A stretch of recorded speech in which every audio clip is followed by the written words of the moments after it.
Fala pessoal, fui convidada pela equipe da Conferência Nacional de Desenho Instrucional para falar de uso de inteligência artificial desde a educação infantil.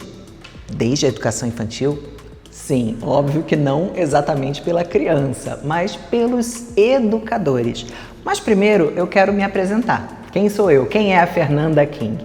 Eu sou uma professora, atualmente me especializando em políticas públicas, mas também tenho MBA em inteligência artificial, especialização em neurociência, aplicada especialmente ao desenvolvimento infantil, fora outros cursos e muitas viagens que eu fiz pelo mundo para estudar outras escolas, outras culturas, e tenho vivido aí muitas experiências muito interessantes pelo Brasil, em escolas públicas, particulares, conversando, trocando muitas ideias com educadores, e é por isso que eu estou aqui para também trocar uma ideia com vocês a respeito especificamente desse tema, porque são dois temas que eu estudei bastante, tanto a inteligência artificial quanto a educação infantil, que é uma coisa que eu vivo há mais de 10 anos. Eu também sou dona de uma escola de educação infantil. Então vamos falar sobre como a inteligência artificial pode ser usada especialmente para ajudar o professor,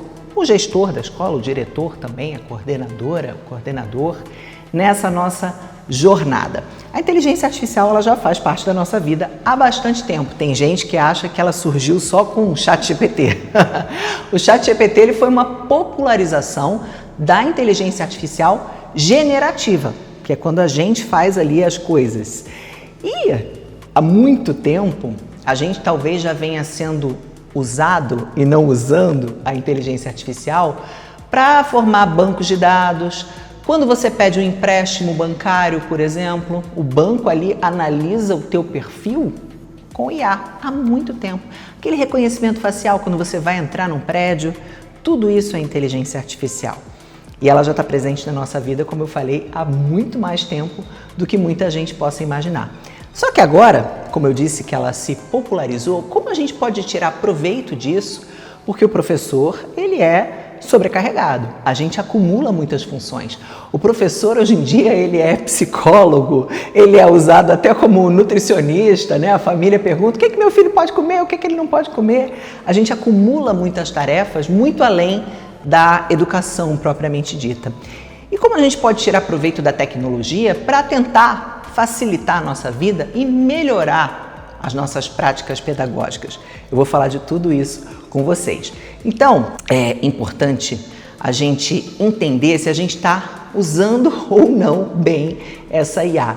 Eu coloquei aqui uma ilustração, né, com essas pessoas nessas portas, para mostrar que muita gente hoje usa IA para fazer videozinho bobo na internet. E tudo bem, a gente pode se divertir também com a IA, por que não? Mas às vezes a gente está deixando de usar para facilitar o nosso trabalho. Então pensem em como vocês usam a IA hoje, se ela realmente te ajuda a ser uma pessoa, um profissional, um professor melhor. E antes de tudo, o que não é IA bem aplicada na educação infantil? Não é o robô ensinando coisa para criança, não é uso de tela com bebê, não é colocar a criança e o bebê pequeno para ver vídeo. Gente, até os 7 anos, se possível, principalmente na escola, né? Hoje em dia que a gente tem a lei aí que retirou os celulares, mas até 7 anos com criança pequena, a gente não precisa usar a tela. A gente pode usar um slide, né? Eventualmente usar um vídeo, usar um recurso, mas jamais deixar as crianças assistindo tela, porque isso é prejudicial ao desenvolvimento cerebral infantil. Isso já está mais do que comprovado aí cientificamente, já é amplamente falado nas redes sociais, o porquê que a gente não deve usar a tela de uma forma errada, aí, principalmente na primeira infância, que o cérebro está ali em formação. A gente precisa do olho no olho, do falar, olhando, né, para o bebê, para ele ver a nossa boca falar, para ele aprender a falar também. As crianças aprendem por espelho, por imitação, né, do adulto, da outra criança. Por isso que é tão bom ir para a escola infantil, desde que essa escola infantil tenha um propósito, e é muito disso que a gente vai falar aqui também hoje. Então ela não substitui o professor. Eu costumo sempre falar que a inteligência artificial é o nosso copiloto. Você pilota o avião e você tem ali do lado um auxiliar, uma pessoa, né, fazendo aí a analogia ao copiloto, para te ajudar ali, te empurrar para ser melhor. E eu vou dar dicas, né, práticas de como você pode fazer isso. E ela não decide o seu currículo pedagógico. Você vai perguntar, você vai trocar ideia e vai usar a IA como ferramenta de apoio, certo? E por falar aí em planejamento pedagógico, intencionalidade, eu queria abrir um parêntese aqui importante, que eu escuto muito isso dos professores, dos educadores, como eu falei, eu rodo aí o Brasil falando sobre educação, e algumas reclamações recorrentes, às vezes dos gestores, falando que a faculdade hoje de pedagogia, ela não prepara tanto, ela não ensina, não fala sobre prática, às vezes é muita teoria e o professor, a professora que chega ali em sala de aula para começar, vem muito inexperiente, vem muito despreparado. Então, como a gente pode usar a tecnologia para fazer uma compensação disso? Outra que eu escuto dos professores é: a escola não me dá formação, a escola não investe em mim. Então, como a escola, como gestor escolar, pode usar a IA até para fazer slides, preparar treinamentos para esses professores com custo zero? Porque existe aí, por exemplo, a versão de ChatGPT gratuita. Você consegue fazer slides hoje no Gama em menos de 5 minutos de forma gratuita. Então a gente tem ferramentas hoje que podem ser e devem ser utilizadas por gestores e por professores para tentar de repente compensar essas falhas do nosso sistema. Então é necessário que a gente tenha, na educação infantil especialmente, eu vejo que isso é muito falho muitas vezes, um planejamento pedagógico com intencionalidade. Essa é a palavra. Às vezes eu vejo que as professoras, as cuidadoras, as berçaristas, elas fazem atividades, elas promovem atividades, mas elas não sabem por que elas estão fazendo aquela atividade com aquela criança daquela faixa etária. E se hoje você pergunta para um chat GPT, me dê ideias de atividades para uma turma de crianças de 2 anos, me explique o motivo, me explique qual a intencionalidade pedagógica disso. E você vai ali trocando ideias com a inteligência artificial, sempre utilizando o seu senso crítico. Isso é insubstituível. Eu vejo que alguns pilares como a criatividade humana, a análise crítica, isso tudo deve ser ensinado inclusive desde a primeira infância na escola. Isso parte de nós e vai partir sempre. Isso a máquina nunca vai substituir. Como eu disse, ela tem que ser a nossa aliada, o nosso copiloto. Então a gente vai usar para fazer um planejamento estruturado. A gente tem que pensar em quem aprende, quem está aprendendo, o que essa criança dessa idade precisa aprender. E aí você pode perguntar para a IA o que a BNCC preconiza na minha faixa etária. Meus alunos têm 2 anos. O que eles precisam aprender, segundo a BNCC, nessa idade? Pergunte para a IA. Use a IA para fazer o início ali, o começo do teu planejamento, depois você vai lapidar. Por que não? Ainda tem gente, quando eu faço palestras, às vezes eu faço palestras para 400, para 1.000, até para 4.000 pessoas, eu peço para que elas levantem a mão. Quem já usa, quem não usa, vem aumentando muito. Que bom! Estamos usando a tecnologia para o bem, não só para fazer memes na internet. Eu pergunto e às vezes algumas pessoas ainda têm, parece que receio, ou preconceito. Acham que usar é fazer cópia. Não, eu jamais vou copiar e colar simplesmente as ideias do ChatGPT, mas vou usá-lo para lapidar as minhas. Vamos pensar juntos e potencializar. Quem é bom profissional com a IA fica melhor ainda. E às vezes quem não é tão bom, as coisas aparecem. Por quê? Vai se perceber ali facilmente que foi feito só uma cópia. Então trata-se aí de um uso consciente da tecnologia. Então, como a gente vai saber, por exemplo, que aquele aluno aprendeu? Na educação infantil é muito importante fazer relatórios. Não tem prova na educação infantil. Como eu faço um bom relatório de desenvolvimento para entregar para a família no final do semestre? Aí cada escola tem um período, né? Tem gente que faz de 3 em 3 meses ou de 6 em 6 meses. Mas é muito importante que o professor da educação infantil faça um acompanhamento periódico dos alunos. Não é jogar a proposta e seja o que Deus quiser.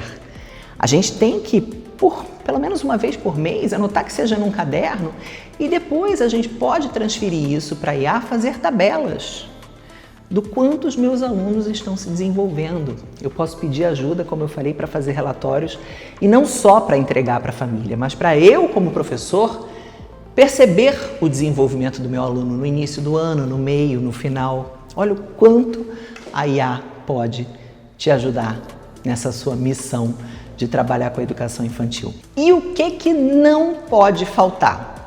Definição clara dos seus objetivos de aprendizagem para aquela faixa etária, uma organização lógica e progressiva dos conteúdos, a escolha das suas estratégias didáticas, né, adequando ao seu público, à cultura. Eu sempre falo isso, às vezes eu vou para a Itália, em Reggio Emília, ver como é a pedagogia de lá. Eu aqui no Brasil vou copiar simplesmente? Não. Eu vou pensar no que eu aprendi lá que eu posso adaptar à minha realidade, das famílias, né, como eu falei, da minha cultura. Não adianta se a família não apoia e não participa, como eu usei aqui o exemplo de Reggio Emília, eu não posso trabalhar aqui na minha escola com a mesma realidade, mas eu posso fazer adaptações e usar de forma consciente o seu tempo, o seu cronograma, o seu calendário. Isso é muito importante, antecipar e planejar numa escola, para você não viver apagando incêndio, que é o que eu vejo muito também, tanto da parte da gestão, quanto da parte da coordenação, quanto da parte dos professores. Vai vivendo ali numa correria, porque muitas vezes não senta, não se organiza e não se planeja. Hoje tem aplicativos também de agenda, que ele fica te mandando até lembrete de tudo que você tem que fazer no seu dia, porque a gente não pode contar só com a nossa cabeça. É muita coisa na nossa cabeça. Então, mais uma forma onde a tecnologia pode te ajudar aí no seu dia a dia, na sua organização.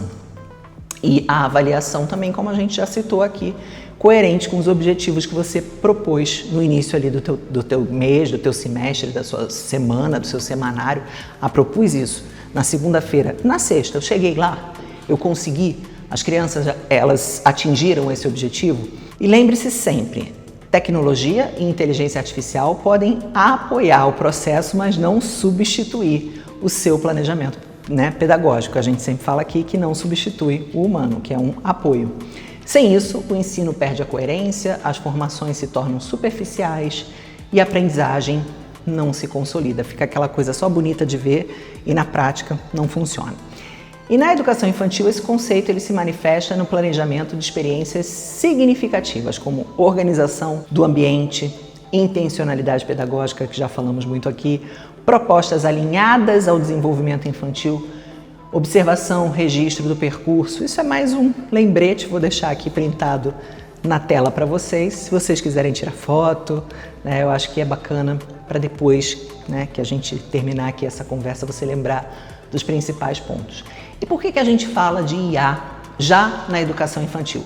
Como falamos aqui, os educadores estão sobrecarregados, o planejamento pedagógico é uma faixa etária muito delicada que exige a qualidade, que às vezes a gente não vê, né? Tem muita gente ainda que fala, a educação infantil vai para a escolinha para brincar. Também, o brincar é super importante e é através do brincar que a criança aprende tudo na vida dela. Mas precisa existir ali um planejamento, como eu falo sempre aqui, e uma intenção, muitas vezes até nesse brincar. Uma brincadeira dirigida, né, uma forma pensada de como a criança vai aprender através desse brincar. Documentação, registro pedagógico, organizar o teu registro. Eu acho muito importante a fotografia na educação infantil. Aí a gente entra em uma discussão, mas o professor não é fotógrafo profissional. Mas até para você ter uma valorização do seu trabalho, que a gente batalha tanto por essa valorização do professor, a gente precisa mostrar para a família, a gente precisa olhar essas fotos depois que passou um tempo para a gente ver o desenvolvimento dessa criança, para acompanhar os relatórios, porque, como eu falei, não tem prova na educação infantil, a criança não senta lá e faz uma prova. Então as fotos, elas ajudam muito no trabalho do professor, muito mesmo. E a escola, ela precisa acompanhar o mundo sem perder a infância, que é um grande desafio. Como é que a gente usa a tecnologia, como eu falei, sem usar essa tela de uma forma vazia, como um recurso ali só para deixar a criança quieta, sem intencionalidade. Então dá para usar a tecnologia, da forma boa, da forma correta. Esse é o desafio que a gente precisa vencer. Então, já falamos aqui dessa valorização do professor, correção ortográfica. Professor, gente, não pode e não deve escrever errado. A língua portuguesa é uma língua complicada, a gente tem regrinhas aí com exceções. E aí se você vai mandar, por exemplo, uma agenda, um comunicado para a família, ou fazer o relatório dessa criança, ou mandar uma carta para o seu diretor, para o seu coordenador, você precisa, no mínimo, passar por uma correção ortográfica. Não pode estar escrito errado. A IA também te ajuda muito nisso. Parece bobo, mas não é. Se a gente quer ser valorizado, repito, a gente precisa se dar respeito, valor, fazer as pessoas entenderem a importância da educação infantil. Uma das minhas maiores lutas na internet é por isso. Para as pessoas perceberem que creche não é exatamente um assistencialismo. A gente sabe que as famílias precisam trabalhar e esse, talvez de forma errada, seja o principal motivo das famílias procurarem uma creche. Eu vou colocar o meu filho porque eu preciso trabalhar. Mas e se esse pensamento mudasse para eu vou colocar o meu filho porque é lá onde ele vai se desenvolver melhor e plenamente, porque a escola é muito boa e lá o meu filho aprende tudo. Ele tem inclusive mais estímulos do que se ele estivesse em casa sozinho vendo uma televisão. Porque a escola é incrível, porque as professoras são maravilhosas.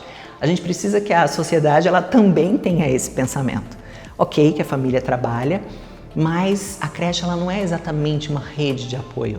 Ela é lugar de desenvolvimento da criança, desde que ela ofereça o melhor estímulo possível dentro das condições que essa creche tiver. Parafraseando Cortella, fazer o melhor que você pode dentro das condições que você tem. Não necessariamente é só sobre recurso ou sobre dinheiro. Tanto que a gente já falou de várias coisas aqui que são gratuitas.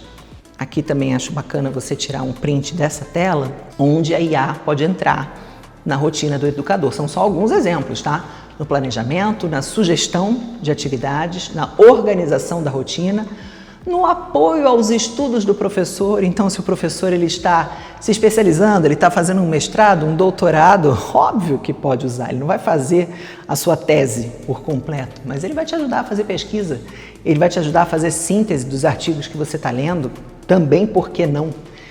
E apoio à documentação. Então, esse é um lembrete de tudo que falamos e foi importante até aqui, esse momento. Então, a IA ela pode te ajudar a criar sequências didáticas para você trabalhar aquela turma, né, numa sequência.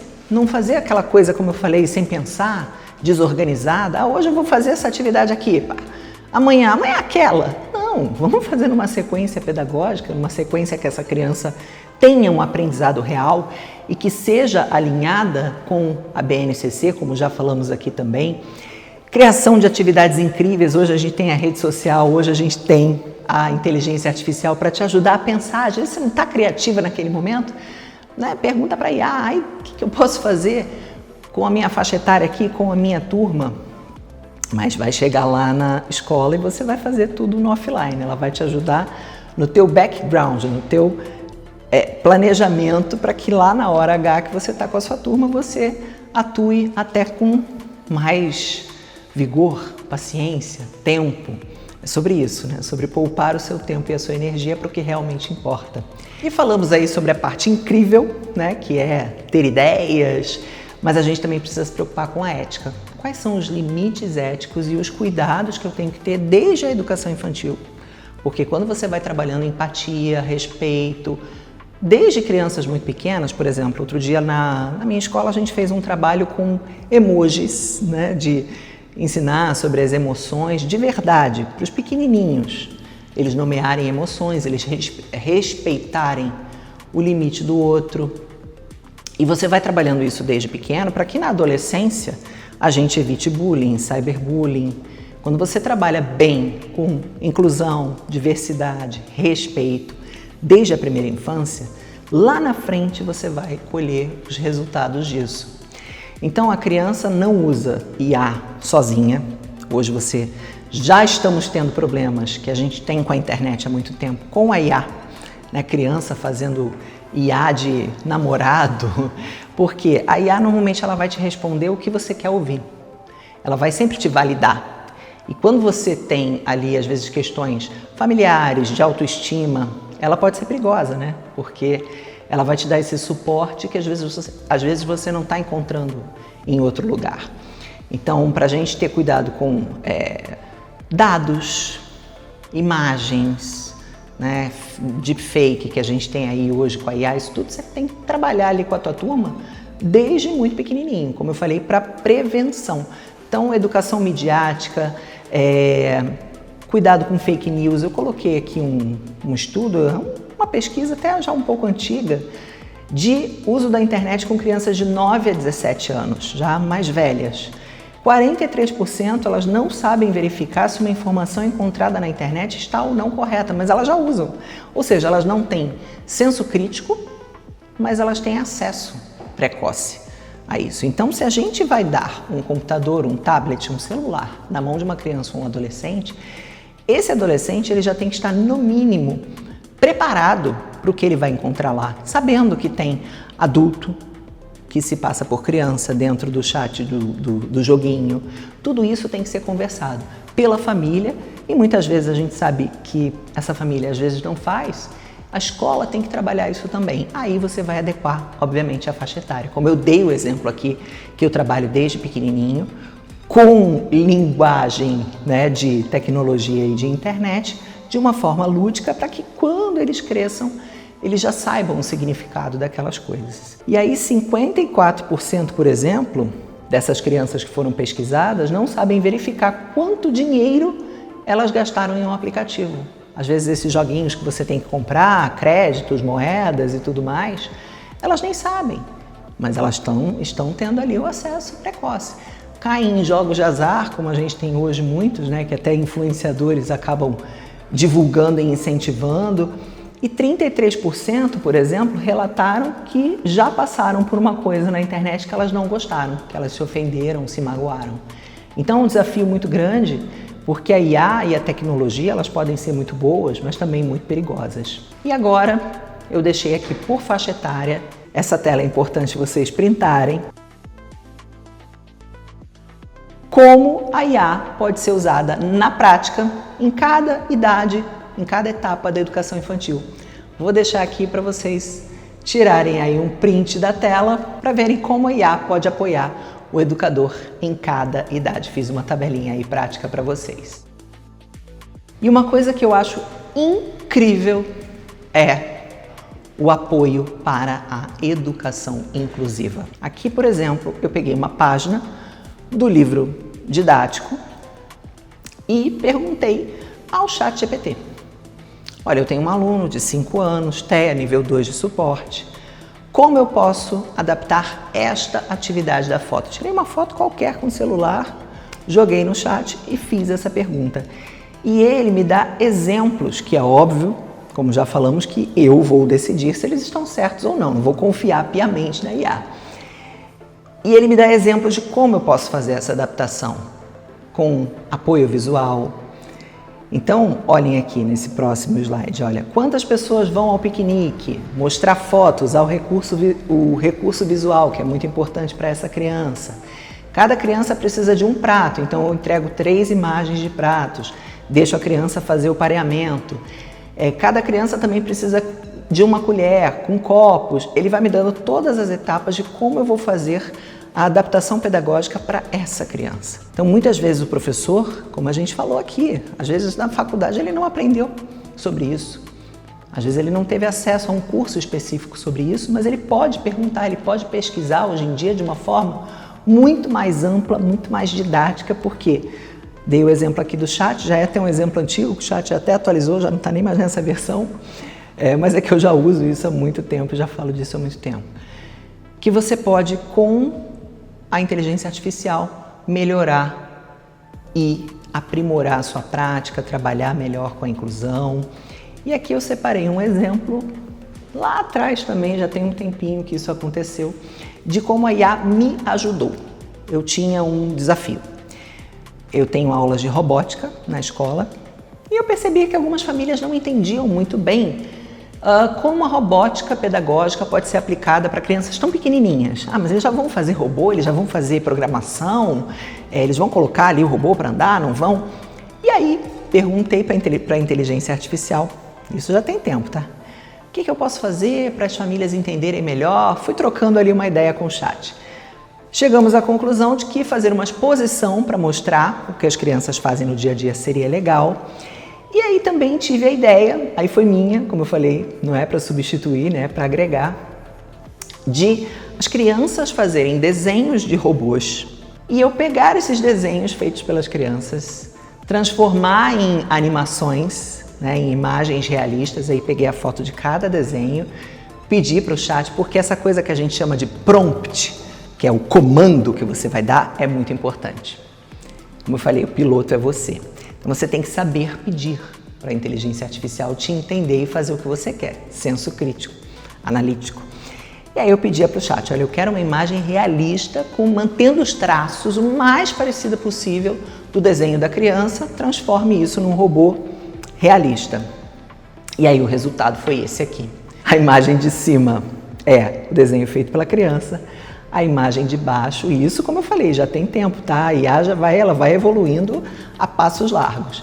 E depois eu imprimi essas imagens, deixei no parque exposta, coloquei de um lado feito pela criança, do outro o que a IA transformou. Pendurei isso no parque, né? Encapei ali com plástico. Isso foi uma parte da exposição, tá? E também fiz um vídeo animado com um texto que eu vou deixar agora aqui também para vocês assistirem. Oi pessoal, nós somos os robozinhos criados pelas crianças geniais aqui da escola. E hoje a gente veio bater um papo com vocês sobre o futuro. Pip, pip. Preparados?